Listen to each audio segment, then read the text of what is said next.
Talk trauma bonding for a moment. There's a lot of different aspects inside of trauma bonding, and we can talk about trauma bonding from all different angles. What I want you to think of at a very base level is trauma bonding is when you're addicted to the other person, when you're justifying their abuse to other people, and when you're trying to convince yourself that it's okay to stay inside of a toxic relationship, even though you know logically it's toxic. But emotionally, you're still in love with this person. It's almost like Stockholm syndrome, not quite, but almost like the idea that you fall in love with your abuser and your captor and you start trying to explain it away. You start thinking that maybe this person's going to change. You have hope that they're going to change. You see the potential of change, but you're left in the confusion in this limbo land of like, I don't really know what to believe because he says he loves me, but his actions say completely different.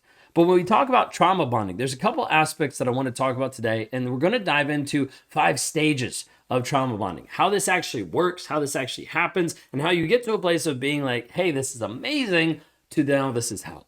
Trauma bonding. Let's dive into the 5 stages of trauma bonding. The first stage is pretty simple. First stage is the great, wonderful, amazing part, oftentimes known as the honeymoon stage or love bombing. So the honeymoon stage is like this euphoric sense of like, we are amazing, we're the best thing ever, like there is no one else like that, like us, we are twin flames, we are destined to be together, life is perfect. Love bombing, you have the same aspect where the person is spending so much time, energy, attention, money on you to be able to pump you up. This is the pillar idea. He's taking you and he's putting you on a pillar, on a pedestal, and he's pumping you up. And he's like, you are amazing. This is wonderful. We have the best relationship ever. And oftentimes what happens is this is going on and you're starting to communicate this to other friends and family in your life. I just can't believe it. He's the most amazing guy ever. I could never ask for someone who's so like perfect for us. So like you see all this stuff, right? And so you communicate to a bunch of people that's putting this out there of like, this is amazing. This is wonderful. And it starts to be able to build level 2, which is trust and dependency. So you have the love bomb, you have the honeymoon phase that's bringing you in. It's reeling you in. It's the hook, right? The hook that gets you and the hook that brings you in. But then after that, there has to be something that keeps you. That's where it starts to be a piece of trust and dependency. There has to be a level of trust that you develop with this person. Now, oftentimes a narcissist is going to leverage this trust, maybe in some manipulative or sneaky ways. This could simply be involving you in different secrets, involving you in different things. So like early on in different relationships, I would involve people in certain secrets or things that would be shared just with us. As a result, it would start to build this bond. It'd start to build a connection that like we have this connection here. Call it an inside joke, call it like a secret, call it whatever you want to call it. But it's this piece of like, hey, we have a connection because only us know what we're talking about in this moment. These other people don't. And that would be a piece of trust. There would be a piece of trust in showing up a certain way. I'm going to support you. I'm going to love you. I'm going to care about you, all these things. And it produces a level of dependency. And dependency is not always a bad thing, but it's bad when it is the only aspect. Okay, so I'm not talking about like independent or codependent. Like you can be dependent on a person, but also be independent at the same time. Okay, it might sound a little weird, but what a narcissist is building is a codependency piece. It's a piece that you are dependent on him for validation, for attention, for worth, all of these pieces of telling you that you have value. This is where you advocate your value. You start to be able to look and be able to, let me give my value acquisition to another person. And he starts to tell you what you're worth. He starts to show you this. But he's already built this love bombing. He's already built this trust. And then you get to a place where you're like dependent on him. And then you can start manipulating, controlling you. Now, the third piece inside of the trauma bonding oftentimes is isolation. And isolation is twofold. It's either 1, self-isolation. Or it's 2, it's him isolating you. Now, the him isolating you, you're like, yeah, that wouldn't happen. That's not that big of a deal. Well, it happens very subtly. Okay, and when it happens very subtly, it often is a place where he's trying to be able to pit you against other people. Like, I can't believe you do that. I thought we were going to spend time together. All of a sudden, you have plans, and he's like, oh, that's the night that we were going to do this. And, well, now we're not going to do it, but you already canceled your plans. Like, there's a lot of different ways that he'll manipulate you without saying, no, you can't do this. Will you have some narcissists that tell you no? Yeah, absolutely. Not all of them will do that. They're going to be more subtle about it, trying to manipulate and confuse and control you at a very small base level.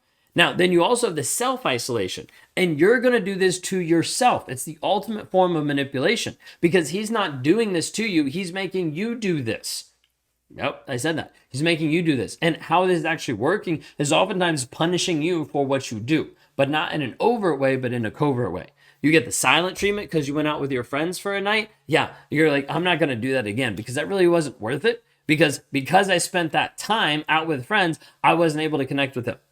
Now, that's just one out of many examples, but it'll find small passive aggressive ways to be able to manipulate and control you so you get to a place where you start to learn, that's not something I should do. Let me not do that because he gets this response. Let me not do that because then he rages at me. Let me not do that because then he accused me of cheating when I was just out with a bunch of girlfriends. So there's a lot of different pieces that you'll see that'll try to be able to manipulate, and you'll get to a place you're like, you know what? It's easier not to have the headache, so I'll just stay home. It's easier not to be around these people, so I'll just stay home. Because he doesn't like this person, I'll just stay home. Okay, we're just using that example, but there's lots of different ones. So like communication, talking, like a bunch of stuff. Okay, but I need you to understand you will self-isolate, and this happens so often. Because why wouldn't you? Because he's already got your worth, your value, your trust in one hand. So he's like, well, yeah, you need this. And so you're like, okay, well, I'll give up this so I can still be with you and still be dependent. Okay. So the isolation will happen either by him facilitating it or by you getting to a place where you self-isolate because of a response from him. So it's still around him, but we're trying to give you two examples. Now, the other piece is the next stage inside of it is criticism and gaslighting. Okay, this is pretty obvious because this is probably where you're at. Like you're seeing, I'm getting criticized all the time. I'm getting belittled. I'm getting put down. This is where he starts to be able to put it all on you. He starts to be able to get to a place where gaslighting becomes the norm, not just lying about a situation, but then projecting it onto you so that you know that it's you, that you're the one at fault, that you're the one that has the problem, that you're the one that there's the issue. And he starts to put and project all of these things onto you, and you're left wondering and confused, why is this even happening? The gaslighting is trying to be able to confuse you and manipulate you into thinking that there's things that you did wrong or that you didn't see correctly. So he's trying to be able to put and blame things onto it, but trying to manipulate you ultimately to believe his version of reality. Not truth, not reality, his version of reality. And he's going to try to manipulate that in any way that he can. So he's going to come with the criticism and the gaslighting. Basically, this is the part where he's starting to tear down your pillar. Like he's starting to tear down where you actually are. Be like, oh, you thought you were so amazing? Yeah, all these things that I said were amazing about you are actually your weakness and your flaws. He starts to chip this down. All of a sudden, it just falls out from underneath you and you crash down because all of a sudden the nice, loving honeymoon stage that you were on is no longer here. Now you realize in the moment, like this could happen overnight. This could happen over a period of a couple of months. This could happen over a period of a couple of years. There is no set time frame for this. You just might identify, I'm in one of these stages. Now, fifth stage here ultimately goes back to the ultimate power piece for narcissists, which is control. Because you get to the place that you don't know what to believe. You don't know what to do. You don't know how to act. You don't know how to respond. You don't know what's right, what's wrong, what's up, what's down, what's left, what's right. You don't know. This is a place of cognitive dissonance that leaves you in limbo. And limbo is one of the worst places that you can stay. Because when you're confused in this moment, you don't make a move. Just like when you're driving and you get confused, you're like, I don't know which way to go. You pause until you actually make a decision. Well, this is what happens in the relationship, but it's happening 24/7 nonstop. That you're stuck in limbo, that you're confused, you don't know where to go, you don't know what to move, you don't know how to grow, you don't know how to develop, and as a result, it leaves you stuck inside the relationship. So you don't know what to believe, you don't know what to do. You don't feel safe, you don't feel loved, but you also don't know what to be able to do. Because you're like, I don't feel safe, I don't feel loved, but if I go to someone else, it might be the same thing. But if I leave him, I can't because my worth and value are attached to him. Do you see how this like manipulates and it slides down really quick? So if you look at this, you've got the honeymoon stage, the love bombing, that ties you into everything and gets you hooked. Then you get into the place where you start to become dependent on him for the validation, for the trust that he's putting into your life and building you up. And then we get to a place that he starts to isolate you, pull you away. This could be done with even triangulation, right? Pitting you against other family members. Did you hear what she said about you? I couldn't believe that they talked like that. Did you see the tone? Like he had this tone when he talked, like all of these things, very, very subtle. Doesn't have to be huge, but very subtle, trying to be able to pull you away from other people inside the isolation. Then we have the criticism, the gaslighting, being able to control you in this aspect to get to a place where he ultimately has control over your emotions, your feelings, leaving you stuck mentally and emotionally inside the toxic relationship, not sure what to do, not sure how to heal, grow, and change and develop you. All right, does this resonate with you so far? We're talking about trauma bonding. We're talking about a couple of stages. When you're listening to this, what stage are you in? When you're going through this, like what aspect are you stuck in right now? Maybe it's the isolation phase. Maybe it's the place where you feel like completely confused and lost. There's so many different aspects inside of here. If you resonate with the trauma bond, this is exactly what I work with people to heal, to grow and develop themselves. Because if we don't, you will stay stuck permanently.